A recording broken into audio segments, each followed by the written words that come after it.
যখন আমি বলতাম কথাগুলি অনেকের হয়তো সেটা অনুভূত হতো না। সেন্ট মার্টিন দ্বীপ যখন আমেরিকার চেয়েছিল, আমার বাবা রাজি হননি, তাকে জীবন দিতে হলো। আর আমার ভাগ্যে সেটাই জুটলো, কারণ দেশ বিক্রি করে ক্ষমতায় থাকতে হবে এই চিন্তা আমার কোনো দিনই ছিল না। আর যে দেশটা জাতির পিতা বঙ্গবন্ধু শেখ মুজিবুর রহমানের ডাকে সাড়া দিয়ে এদেশের মানুষ অস্ত্র তুলে নিয়ে যুদ্ধ করে 30 লক্ষ মানুষ জীবন দিয়ে স্বাধীন করেছে, সেই দেশের 1 ইঞ্চি মাটি কাউকে ছেড়ে দেওয়া, এটা তো কারো নিয়ত হতে পারে না। কিন্তু আজ কি দুর্ভাগ্য, এমন এক ব্যক্তি ক্ষমতা আসলো, সবাই নাকি তার সারা দেশের মানুষের একেবারে খুব পছন্দের মানুষ, বিশ্বের পছন্দের মানুষ, আর সেই মানুষ আজকে ক্ষমতা এসে কী হলো? আর এই লোকটাকে তো তার যত অর্থ মানে প্রতিপত্তি সবগুলি খোলা দরজা খুলে তো আমি দিয়েছিলাম, আমার কাছে কিছু হাত পেতেছিল। আমি যখন 96 সালে সরকার গঠন করি, গ্রামীণ ব্যাংকে টাকা নেই, টাকাগুলি যে সরিয়ে রেখেছে কল্যাণ ফান্ড করে, সেটা তো আমার জানা ছিল না। মানে এত বড় চিটিং করবে সেটা তো ওকে আমরা ধারণাই করতে পারিনি। মানুষ যে এত ভিতরে এত শয়তানি বুদ্ধি থাকবে আমি জানবো কোত্থেকে। বলছে টাকা নেই, ক্ষুদ্র ঋণ দেওয়া যাচ্ছে না, সাথে 100 কোটি টাকা দিলাম। তখন একটা বিশাল একটা বন্যা মোকাবেলা করেছি দুঃসময়। তারপরে আবার আসলো 200 কোটি টাকা, আবার আসলো 300 কোটি টাকা, 400 কোটি টাকা আমরা দিয়েছি মোট। সে টাকা কিন্তু কোনো হদিস নাই। আমাকে বলা হলো গ্রামীণ ফোন এটা ব্যবসাটা দিলে পরে আমি যখন সমস্ত অ্যানালগ ফোনকে ডিজিটাল করা মোবাইল ফোন উন্মুক্ত করে দিলাম টেন্ডারে, যে কটা কোম্পানি চাই আমি দিয়ে দেবো, মানুষের হাতে হাতে থাকবে। ডক্টর ইউনূসকে একটা দিয়ে দিলাম, কারণ তিনি প্রতিদিন আমার কাছে ধন্যবাদ দিতে, আমি দিলাম। সেটাও তো সে বলতে গেলে ওখান থেকে টাকা বানিয়ে কিন্তু মেরে খেলো।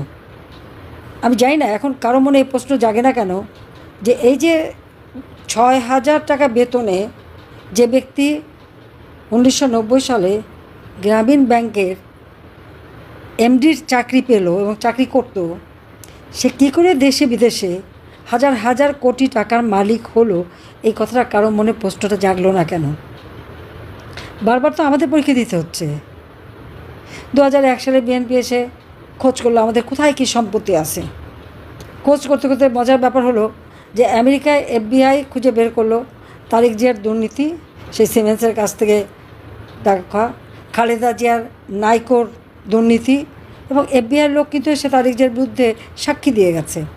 আর নাইকোর কেসে FBI কিন্তু অপেক্ষা করছিল এসে সাক্ষী দেবে। তখন খালেদা জিয়া অসুস্থ দেখে আর কোর্টে যেতে পারে না, বিচার দেরি করতে করতে এখন তো যাক ইউনূস সাহেব এসে সব নিজের যত দুর্নীতির মামলা, 5টা দুর্নীতির মামলা, মানি লন্ডারিং, গ্রামীণ ব্যাংকের টাকা, গ্রামীণ ফোনের টাকা, সব এমনকি শ্রমিকদের টাকা মেরে খেয়ে শ্রমিক আদালতে সাজাপ্রাপ্ত আসামি হচ্ছে ডক্টর ইউনূস। চলে চলে মাসতুতো ভাই, এবং ক্ষমতা এসে যত দুর্নীতির মামলা ছিল সব বাতিল করে দিল, নিজেরটাও করলো, বাকিদের করলো। আর যেহেতু সে ক্ষমতাটা দখল করেছে জঙ্গিদের সহায়তায়, সন্ত্রাসীদের সহায়তায়, যে সমস্ত জঙ্গিরা এমনকি বিভিন্ন আন্তর্জাতিক ক্ষেত্র যারা নিষিদ্ধ, যাদেরকে হাত থেকে বাংলাদেশের মানুষকে আমরা রক্ষা করেছিলাম, জঙ্গি হামলা একটা মাত্র হামলা হওয়ার পরেই আমরা কঠোর ব্যবস্থা নিই, অনেকে গ্রেপ্তার হয়, বন্দি থাকে, সবাইকে মুক্ত করে দিল, জেলখানা খালি, যত জঙ্গি সন্ত্রাসী খুনি সব ছেড়ে দিল। এখন বাংলাদেশ সেই জঙ্গিদের রাজত্ব, সেই জঙ্গিদের উপর নির্ভর করেই, তাদেরকে ব্যবহার করে এবং আমাকে আর রেহানাকে হত্যার চক্রান্ত করেই ইউনূস কিন্তু ক্ষমতা দখল করলো। আর ক্ষমতা এসে আওয়ামী লীগের যত নেতাকর্মী এবং সহযোগী সংগঠনের নেতাকর্মী, মুক্তিযোদ্ধা, 14 দলীয় নেতা, তাদেরকে গ্রেপ্তার। আর মামলার তো কোনো সীমা পরিসীমা নাই, লক্ষ লক্ষ মামলা হয়ে গেছে আমাদের বিরুদ্ধে। আমার নিজের বিরুদ্ধে তো প্রায় 450-র মতো মামলা, আর সব খুনের মামলা। অবশ্য খুনের মামলা আবার অনেকে জীবিত হয়ে ফিরেও আসছে, অনেকে ফিরে চলে আসছে, জীবিতরা তাজা হয়ে চলে আসছে। কেউ বিয়ে করলো, কেউ বক্তৃতা দিচ্ছে, কেউ কাজ করছে। এটাই হচ্ছে তার মামলার নমুনা। এইভাবেই মানে সবাইকে হয়রানি করা। শুধু তাই না, আমাদের দেশের সমাজের প্রত্যেকের উপর হামলা, যেভাবে পুলিশ হত্যা করেছে। 15ই ফেব্রুয়ারি থেকে যে হত্যাকাণ্ড শুরু করলো এবং অগ্নিসংযোগ শুরু করলো এই ইউনূস বাহিনী, তারই নির্দেশে। এটা তো সে নিজেই বলেছে, তার মাস্টার মাইন্ড দ্বারা করা মেটিকুলাস ডিজাইন। আন্দোলন, ছাত্র আন্দোলনের কোনো লিডার ছিল না, কেউ ছিল, সবই উনি একেবারে সূক্ষ্মভাবে পরিকল্পনা করে মেটিকুলাস ডিজাইন করে মাস্টার মাইন্ড দ্বারা সংগঠিত করেছে। তাহলে 15ই ফেব্রুয়ারি থেকে যত হত্যাকাণ্ড, পুলিশকে হত্যা করা, আওয়ামী লীগ নেতাকর্মী, সাংস্কৃতিক কর্মী, সাংবাদিক, আইনজীবী, যতগুলি হত্যাকাণ্ড, তার দায় দায়িত্ব তো ইউনূসের উপরে পড়ে। হত্যা করলো যারা, তাদেরকে দিল দায়ী মুক্তি, আর মামলা হলো সব আওয়ামী লীগের বিরুদ্ধে। এটা কোন ধরনের ন্যায় বিচার?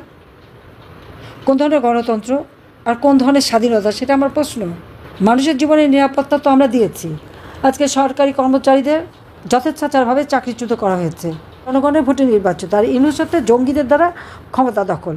আজকে জঙ্গিদের সহায়তায় যারা ক্ষমতা দখল করে, সেই ইউনূস, সে আওয়ামী লীগকে নিষিদ্ধ করায়। তা সে সিদ্ধ হলো কীভাবে? প্রশ্নটা আমার। এটা ইউনূসের কাছে প্রশ্ন, এটা আমাদের যারা বিবেকবান, আমাদের আমলে একটু কিছু হলে যারা হা হা করে চিৎকার করতো, লিখে লিখে কাগজ ভরে ফেলতো, টক শো করে একবারে টেলিভিশন ফাটিয়ে ফেলতো, তারা চুপ কেন? তাদের মুখে কথা নাই কেন? তারা বলে বিবেকবান, তাদের বিবেক একটুতেই নাড়া দিত, সে বিবেকে এখন দমবন্ধ হয়ে গেছে নাকি? সেটা আমার প্রশ্ন। এই যে এতগুলি হত্যাকাণ্ড হলো, তাদের দায় মুক্তি কেন দেওয়া হলো? কেন বিচার হবে না? পুলিশ কেন তার যাদের হত্যা করলো তার পরিবার কেন বিচার পাবে না? আওয়ামী লীগের যে সমস্ত নেতাকর্মীদের দিনে পদে হত্যা করে যাচ্ছে, এখনও তাই চলছে, তারা কেন বিচার পাবে না? তার পরিবার কেন বিচার পাবে না? এটা তো আমাদের সাংবিধানিক অধিকার। আর যে সংবিধান দীর্ঘ সংগ্রামের মধ্য দিয়ে, মুক্তিযুদ্ধের মধ্য দিয়ে এই বাঙালি জাতি পেয়েছে, সেই সংবিধানে হাত দেওয়ার অধিকার এই অবৈধভাবে ক্ষমতা দখলকারী জঙ্গি নেতাকে কে দিয়েছে? সেটাই আমার প্রশ্ন। যে রাইফেল 7.62 যে বুলেট ব্যবহার হয়, কাদের হাতে সে রাইফেল আছে?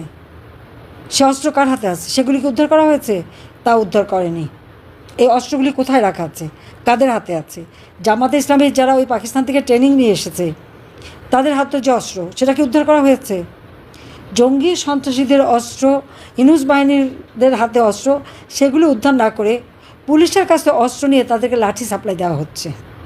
অর্থাৎ তাদের জীবনটাকে আরও একটা আশঙ্কার মধ্যে ফেলে দেওয়ার চেষ্টা। সেনাবাহিনীর অফিসার তারা চাকরি করে গেছে, কেউ অবসরপ্রাপ্ত, কেউ চাকরিরত। হ্যাঁ, বাংলাদেশে যখন এই ইউনূস বাহিনী জঙ্গি হামলা চালাচ্ছে, তখন আইনশৃঙ্খলা রক্ষাকারী বা যখন সেনাবাহিনী ডিপ্লয় করা হয়েছে, বা তাদের তো দায়িত্ব মানুষের জানমাল রক্ষা করা এবং জঙ্গিদের বিরুদ্ধে ব্যবস্থা নেওয়া। আর সেটা কি অপরাধ? আজকে সেটাই অপরাধ। তাদের সকলের মামলা দেবে, তাদের বিরুদ্ধে নানা রকম ব্যবস্থা, তাদের পাসপোর্ট কেড়ে নেওয়া, নানা রকম হয়রানি করা হচ্ছে। যে ক্ষমতায় আছে তা তো দখল করা ক্ষমতা, যার জনগণের ম্যান্ডেট নাই, সাংবিধানিক ভিত্তি নাই, ওই পদেরও তো কোনো ভিত্তি নাই, অস্তিত্ব নাই। সে কী করে এই আইন পরিবর্তন করে পার্লামেন্ট ছাড়া? এটাই তো বেআইনি।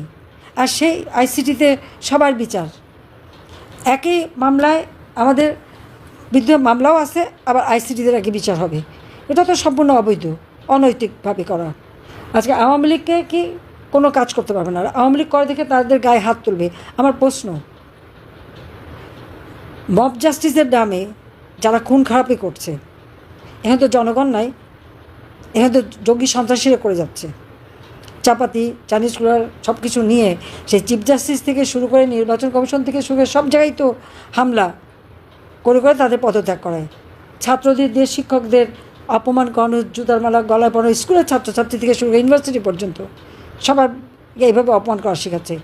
এই জেনারেশনটার ভবিষ্যৎ কী? যারা শিক্ষকদের অবমাননা করা শেখাচ্ছে আর করাচ্ছে, আর কি সব কিছু গায়ের জোরে অস্ত্র দিয়ে। তো যারা এই অস্ত্র হাতে নিয়ে এইভাবে চিফ জাস্টিস থেকে শুরু করে জজ সাহেবদের রিজাইন করা, আইনজীবীদের পিঠে হত্যা করা, শিক্ষকদের অপমান করা, শিক্ষকদের হত্যা করা, সাংস্কৃতিক কর্মী, আইনজীবী, সাংবাদিক, যে পরিমাণ সাংবাদিকের উপর অত্যাচার এবং তাদের উপর যাদের জেল জুলুম এবং মামলা মোকদ্দমা দিয়েছে, অতীতে কখনো এরকম ঘটেছে? তো যারা এগুলি করছে, সাংবাদিকদের হত্যা করছে, তাদের বিচার হবে না? ওটা হলো নিয়মে হয়ে গেছে। কোন নিয়মে হলো এটা? দায়মুক্তি দিলেই কি দায়মুক্ত হয়ে যায়? দায়মুক্তি দিয়ে তো ইউনূস এটাই প্রমাণ করালো যে এরাই প্রকৃত অপরাধী, আওয়ামী লীগও না, অন্য কেউ না। কারণ তারাই তো এই অপকর্মগুলি করেছে বলেই এই মানুষ হত্যা হয়েছে, পুলিশ হত্যা হয়েছে, আইনজীবী হত্যা হয়েছে, সাংস্কৃতিক কর্মী হত্যা হয়েছে, সাংবাদিক হত্যা হয়েছে। আর মামলা সব আওয়ামী লীগের বিরুদ্ধে। কোনো আইনের শাসন নাই, বিচার পাওয়ার করার অধিকার নাই। আর অর্থনীতির অবস্থা তো একেবারেই ধস নেমে গেছে। শেয়ার মার্কেট থেকে তো অর্থ সব পাচার করে নিয়ে গেছে। আমাদের বিবেকবানরা কই? যারা সালমানের দোষ দিত, অমুকের দোষ দিত, তমুকের দোষ দিত, তাদের বিবেক চুপ কেন? কই তারা এখন কথা বলে না কেন? এত বড় বড় বিবেকবান সাংবাদিকরা, তাদের তো কোনো সমস্যা হয় নাই, তারা তো ভালোই আছে, যারা যে কজন ভালো থাকার। ডেইলি স্টার, প্রথম আলো থেকে শুরু করে বেশ কিছু তো বেশ দিব্যি চলছে, তাদের উপরে তো কোনো চাপ নাই। তো তারা এত বিবেকবান হয়ে এখন বিবেকে তালা দেওয়া কেন, আমার সেই প্রশ্ন। এখন তো তাদের মুখে কথা শুনি না। আওয়ামী লীগের আমলে একটু হলে তো পারে একেবারে গেল গেল গেল সবগুলো চিৎকার চোটে অস্থির। এখন তাদের বিবেকও বন্ধ। কোন দেশে বাস করি আমরা, কাদের জন্য কাজ করি? আবার দেখেন মমতাজ একজন গায়িকা, তার গান সারা বাংলাদেশ পছন্দ করে, তাকে গ্রেপ্তার করে কোর্টে নিয়ে কোর্টে আসো, তাকে তার গায়ে হাত তোলে, তাকে চট থাপ্পড় মারে, তার মারে। কীরকম অসভ্যতা! একজন মহিলা তো, আর তোদের ঘরে মা আছে, বউ আছে, মেয়ে আছে, তা এইভাবে একটা মেয়ের গায়ে হাত তোলে কীভাবে তারা? এখন মানবতাবোধ কোথায়? সে মানবাধিকার সংস্থাগুলি কোথায়? তাদের এত বিভাগ বাংলা কোথায়, সেটা আমার প্রশ্ন। আওয়ামী লীগ অপরাধটা কী করেছে? আওয়ামী লীগ এদেশের মানুষের পেটে খাবারের নিশ্চয়তা দেয় নাই, দিয়েছে। আওয়ামী লীগ ঘরে ঘরে বিদ্যুৎ দিয়ে আলো জ্বালে নেই, আমরা আলো জ্বেলেছি। শিক্ষা, চিকিৎসা, মৌলিক অধিকার একে একে সবগুলো আমরা নিশ্চিত করেছিলাম। মানুষের জীবনে আমরা শান্তি নিরাপত্তা দিয়েছি। দিন রাত যখনই চলাফেরা করতো আমরা সেটা নিশ্চিত চলাফেরার ব্যবস্থা করে দিয়েছি। আজকে যতগুলো স্থাপনা আমরা করেছি, কাদের জন্য? সাধারণ মানুষ নিরাপদে চলতে পারে তার জন্যই তো। সে প্রথমে আগুন দিয়ে পোড়ালো, এখন আবার সেগুলি ব্যবহার করে। আমার করা কাজ যেগুলো এখন শেষ হয়েছে সেগুলো আবার উদ্বোধন করার সময় গাল ভরে কথা বলে যে তারা নাকি করে ফেলেছে, 6-7 মাসের মধ্যে সব করে ফেললো। এটা হয় কখনো? আজকে বাংলাদেশের বর্ডার কোথায়? মিয়ানমার বর্ডারে নিয়ন্ত্রণ হারিয়ে ফেলেছে। লজ্জা হয় না যে একটা দেশের স্বাধীনতার সার্বভৌমত্ব বিক্রি করে দেয় ক্ষমতায় থাকার জন্য? আজকে আমাদের দেশটা কোথায় নিয়ে যাচ্ছে? সারা দেশের মানুষকে কত বড় একটা বিপদের মুখে ফেলে দিয়েছে। আজকে যদি ওখানে মিয়ানমার গভর্নমেন্ট আক্রমণ করে, সেই আক্রমণের ধাক্কা তো বাংলাদেশে এসে পড়বে। মানুষের জীবনের নিরাপত্তা দেবে কীভাবে এই ডক্টর ইউনূস?